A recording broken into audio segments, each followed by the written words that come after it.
Bonjour à vous auditeurs. Parlons un peu autonomie et résilience. Je vais vous présenter cela d'après mon prisme de lecture. C'est une analyse à un instant T.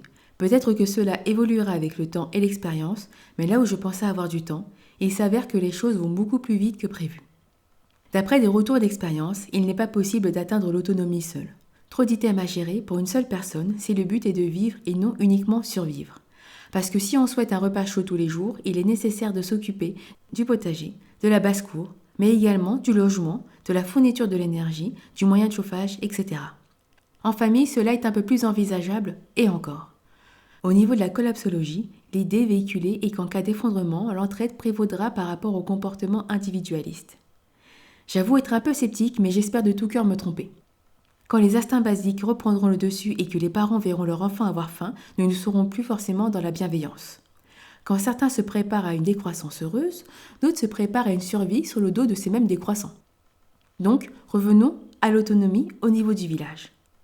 Admettons que tout seul, nous touchions au but suprême, que l'autonomie est à portée de main, et là, nous tombons malades à force de travailler comme des acharnés en oubliant de prendre du temps pour nous et notre santé. C'est dommage, hein ? Quelle fin tragique. À présent, prenons l'exemple d'une autonomie à l'échelle d'un village. Chacun fait un peu et c'est le village ensemble qui est autonome. Déjà, nous aurons plus de temps pour nous, nous n'aurons pas à gérer l'intégralité des spots de l'autonomie. Quand on travaille à deux, on ne va pas 2 fois plus vite que lorsque l'on est seul, mais bien au-delà. Essayons une mise en situation. Début des pénuries alimentaires et énergétiques. Un village de 500 personnes doit faire face. Imaginons des familles A, B et C, chacune dans leur coin. La famille A a prévu assez pour sa survie. La famille B a prévu, mais pas assez. Et la famille C a joué les cigales durant tout l'été. L'ambiance qui va en ressortir s'apparente à une guérilla où chacun tentera de sauver les siens au détriment des autres. Nouvelle situation. Résilience au niveau du village. Un maraîcher subventionné est chargé de fournir la nourriture aux habitants du village. Chacun est libre de cultiver son potager en parallèle. Arrivent les pénuries. Chaque famille a quand même de quoi se nourrir et les risques de crise entre voisins sont amoindris. Mon analyse est que l'autonomie et la résilience devraient être recherchées à l'échelle du village, subvention d'un maraîcher et des agriculteurs au lieu de subventionner des multinationales qui défiscalisent et reversent des dividendes.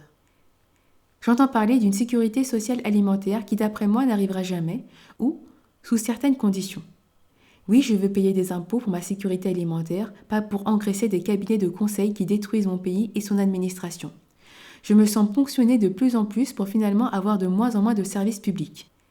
Offrons aux maraîchers une sécurité salariale, car comme pour l'enseignement, la santé et la sécurité, il y a des domaines où la recherche effrénée de bénéfices n'a pas sa place. Ceci est une introduction. Je compte créer un dossier et le présenter dans mon village. Je songeais à le faire, mais après avoir acquis un peu plus d'autonomie, afin d'avoir de la crédibilité. Je suis loin de l'autonomie, mais nous sommes proches des pénuries, alors convaincre est tout ce qu'il me reste, ou plutôt tout ce qu'il nous reste. Je posterai sur mes réseaux sociaux, dont les liens sont en description, tous les documents au fur et à mesure que j'avancerai. Pensez à liker si le contenu vous a plu et vous abonner pour être tenu informé des évolutions. À très vite.